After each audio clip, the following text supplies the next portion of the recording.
Peshawar high court میں نو منتخب وزیر اعلیٰ سے حلف لینے سے متعلق درخواست پر فیصلہ محفوظ۔ دوران سماعت چیف جسٹس نے پوچھا، گورنر نے رضامندی ظاہر کی ہے حلف برداری کے لیے یا نہیں؟ ایڈیشنل اٹارنی جنرل نے کہا، گورنر کو آنے دیں، وہ فیصلہ کریں گے۔ گورنر نے استعفے کی منظوری کے لیے علی امین گنڈاپور کو بلایا ہے۔ سماعت کے دوران سلمان اکرم راجہ نے کہا، جب علی امین گنڈاپور نے خود تسلیم کر لیا تو دستخط کی بات ہی نہیں رہی۔ چیف جسٹس اپنے اختیارات استعمال کریں، اب وقت کی ضرورت ہے کہ وزیر اعلیٰ حلف لے اور صوبہ چلائے۔ چیف جسٹس نے کہا، کل ہم نے آپ کو سنا لیکن گورنر کا موقف نہیں تھا۔ عدالت نے دلائل مکمل ہونے کے بعد فیصلہ محفوظ کر لیا۔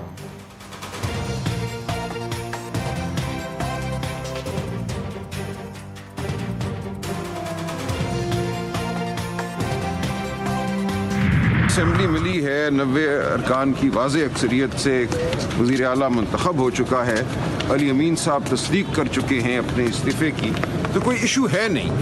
اس کے بعد اگر آگے کوئی بھی رکھنا پڑتا ہے تو یہ سراسر آئین اور قانون کے خلاف ایک بغاوت ہوگی۔ عدالت سے اچھے کی امید ہے، دیکھتے ہیں گورنر کیا موقف اپناتے ہیں۔ اب تو کوئی ایشو ہے نہیں، 90 ووٹ لے کر وزیر اعلیٰ منتخب ہو گئے ہیں۔ سلمان اکرم راجہ کی میڈیا سے گفتگو، کہتے ہیں اب اس کے بعد کوئی رکاوٹ ڈالتا ہے تو یہ سراسر آئین و قانون کی خلاف ورزی ہوگی۔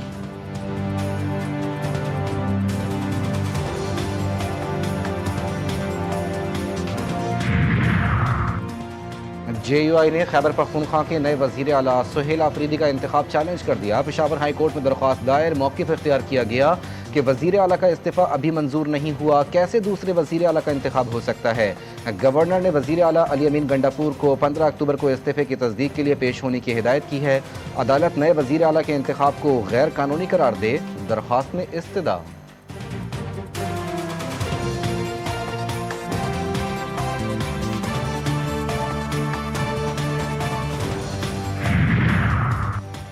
علیمہ خان کے خلاف 26 نومبر احتجاج پر تھانہ صادق آباد میں درج مقدمے کی سماعت۔ راولپنڈی کی انسداد دہشت گردی عدالت نے عدم حاضری پر علیمہ خان کے ناقابل ضمانت وارنٹ گرفتاری جاری کر دیے۔ جج انسداد دہشت گردی عدالت امجد علی شاہ کا پولیس کو عمل درآمد کا حکم، سماعت 15 اکتوبر تک ملتوی۔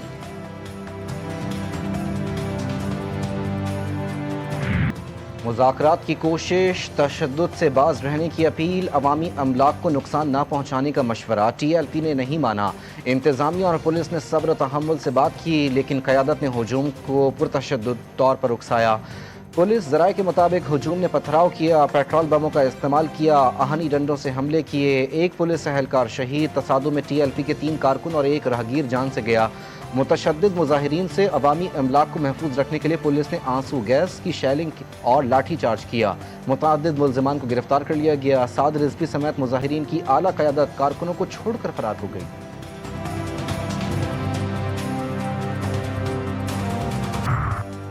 صرف ایک دن کی روپوشی کے بعد لاہور پولیس نے حافظ سعد رضوی اور انس رضوی کا سراغ لگا لیا۔ دونوں رہنما اچانک منظر عام سے غائب ہو گئے تھے۔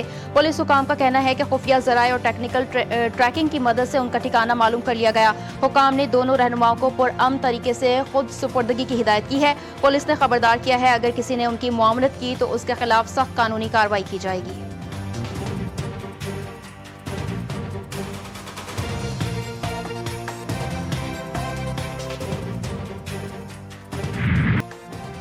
انیس سو 67 سے پہلے کی سرحدوں کے ساتھ فلسطینی ریاست کا قیام پاکستان کی مشرق وسطی پالیسی کی اساس ہے اور رہے گی۔ سب سے اہم ترجیح غزہ پر مسلط نسل کشی کے فوری خاتمے کی تھی۔ مصر اور دیگر برادر اسلامی ممالک کے ساتھ اس موقف کو دو ٹوک انداز میں پیش کیا۔ صدر ٹرمپ کا شکریہ کہ انہوں نے قتل عام رکوانے کے لیے قدم اٹھانے کا وعدہ کیا اور پورا کیا۔ وزیر اعظم شہباز شریف کا مصر سے وطن واپسی سے قبل بیان، کہا صدر ٹرمپ کے امن کے لیے غیر معمولی خدمات کو سراہتے رہیں گے۔ وزیر اعظم 2 روزہ دورہ شرم الشیخ مکمل کر کے پاکستان کے لیے روانہ۔ مصر کے وزیر ثقافت احمد فواد نے وزیر اعظم اور پاکستانی وفد کو الوداع کیا۔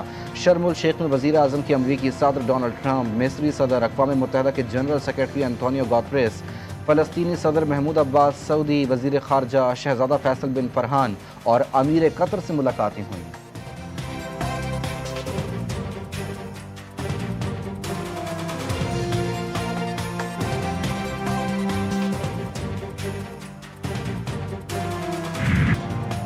اسرائیل اور حماس کے درمیان قیدیوں اور یرغمالیوں کا تبادلہ مکمل۔ اسرائیل کے 20 زندہ یرغمالی رہا۔ 4 مغویوں کی لاشیں بھی اسرائیل کے حوالے کر دی گئیں۔ اسرائیلی جیلوں سے تقریباً 2000 فلسطینیوں کو رہائی ملی۔ فلسطینی قیدیوں کے ساتھ ہونے والے غیر انسانی سلوک کی کہانیاں بھی منظر عام پر آ گئیں۔ فلسطینی قیدی نے بتایا کہ انہیں قید خانوں میں نہیں بلکہ ذبح خانوں میں رکھا گیا۔ جسمانی ذہنی تشدد کے ساتھ ساتھ بھوک کو ہتھیار کے طور پر استعمال کیا گیا۔ عالمی کوششوں سے غزہ میں جنگ بندی معاہدے پر دستخط۔ مصر کے شہر شرم الشیخ میں بین الاقوامی سربراہی اجلاس میں امریکہ، ترکی، مصر، قطر نے امن معاہدے پر دستخط کیے۔ وزیر اعظم شہباز شریف سمیت 20 سے زائد عالمی رہنماؤں کی شرکت۔ امریکی صدر نے کہا کہ آج غزہ کے عوام کے لیے تاریخی دن ہے۔ دوست ملکوں کے تعاون سے ممکن ہونے والا معاہدہ امن اور ترقی کی نوید لائے گا۔ وزیر اعظم شہباز شریف اور اپنے پسندیدہ فیلڈ مارشل عاصم منیر کا بھی شکریہ ادا کرتا ہوں۔ مصری صدر عبد الفتاح السیسی کا کہنا تھا کہ غزہ امن معاہدہ بڑی کامیابی، تاریخی اور فلسطینی عوام کے لیے امید کی کرن ہے۔ امریکی صدر مین آف پیس امن کے حقیقی علمبردار شہباز شریف کی نوبل انعام دینے کی درخواست۔ وزیر اعظم کا کہنا تھا کہ امن کے حصول کے حوالے سے آج تاریخی دن، سخت محنت کے بعد کامیابی ملی، معاہدے سے لاکھوں جانیں محفوظ ہوئی ہیں۔ ڈونلڈ ٹرمپ نے دنیا میں امن کے لیے دن رات کام کیا۔ ان کی یہ خدمات قابل ستائش ہیں۔ ان کی بدولت جنوبی ایشیا میں امن ممکن ہوا۔ نائب وزیر اعظم اسحاق ڈار کی امریکی وزیر خارجہ مارکو روبیو سے ملاقات۔ وزیر خارجہ ترک ہم منصب حاکان فدان سے بھی ملے۔ ترجمان دفتر خارجہ کے مطابق ملاقات شرم الشیخ میں غزہ پیس سمٹ کے موقع پر ہوئی۔ اسحاق ڈار نے امریکہ اور ترکیہ کے امن کردار پر تشکر کا اظہار کیا۔ نائب وزیر اعظم نے خطے میں دیرپا امن و استحکام پر زور دیا۔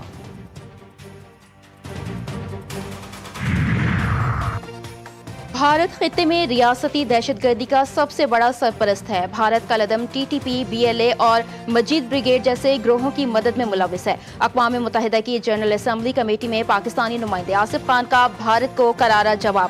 کہا بھارت کا غیر ذمہ دارانہ رویہ علاقائی امن و استحکام کے لیے شدید خطرہ ہے۔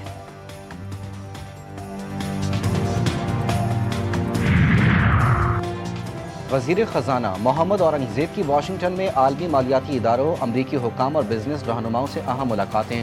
ویکوٹک منصوبے کے مالیاتی معاملات جلد طے کرنے پر اتفاق۔ آئی ایف سی کے اسلام آباد دفتر کے قیام کا خیر مقدم۔ امریکی کمپنیوں کو توانائی، معدنیات، زراعت اور آئی ٹی شعبوں میں سرمایہ کاری کی دعوت۔ حکومت کا معیشت کے استحکام اور نجی شعبے کو ریلیف دینے کے عزم کا اعادہ۔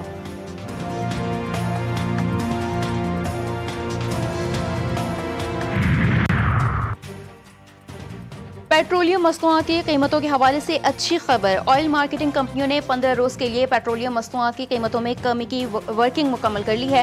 پیٹرول کی قیمت میں 6 روپے 10 پیسے کی کمی کا امکان۔ ہائی سپیڈ ڈیزل کی قیمت میں 97 پیسے فی لیٹر تک کمی تجویز۔ اوگرا حکومت کو اپنی ورکنگ کل بھجوائے گا۔ وزیر اعظم شہباز شریف قیمتوں میں رد و بدل کی منظوری دیں گے۔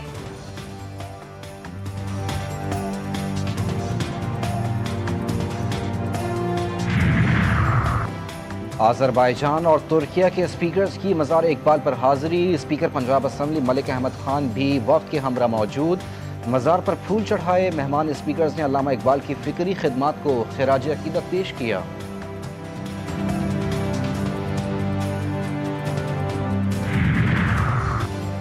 سمندری کیبل کی مرمت کے باعث انٹرنیٹ سروس متاثر۔ پی ٹی سی ایل کے مطابق صبح 11 بجے شروع ہونے والا مرمتی کام تقریباً 18 گھنٹے تک جاری رہ سکتا ہے۔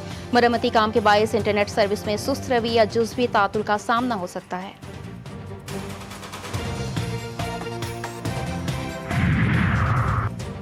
لاہور ٹیسٹ کا تیسرا دن، پاکستان کی دوسری اننگز میں بیٹنگ جاری۔ 150 رنز پر آدھی ٹیم پویلین لوٹ گئی۔ 250 رنز کی برتری۔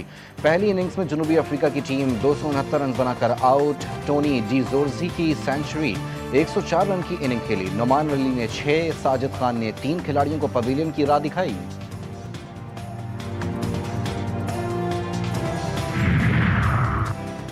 خیبر پختونخوا کے ضلع سوات میں انسداد پولیو ٹیم پر فائرنگ۔ ڈیوٹی پر تعینات لیویز اہلکار شہید۔ وزیر اعظم شہباز شریف اور وفاقی وزیر داخلہ کی واقعے کی مذمت۔ شہید اہلکار کو خراج عقیدت پیش کیا۔ محسن نقوی نے کہا بچوں کا مستقبل محفوظ بنانے والی ٹیم پر فائرنگ کرنے والے ملزمان کسی رعایت کے مستحق نہیں۔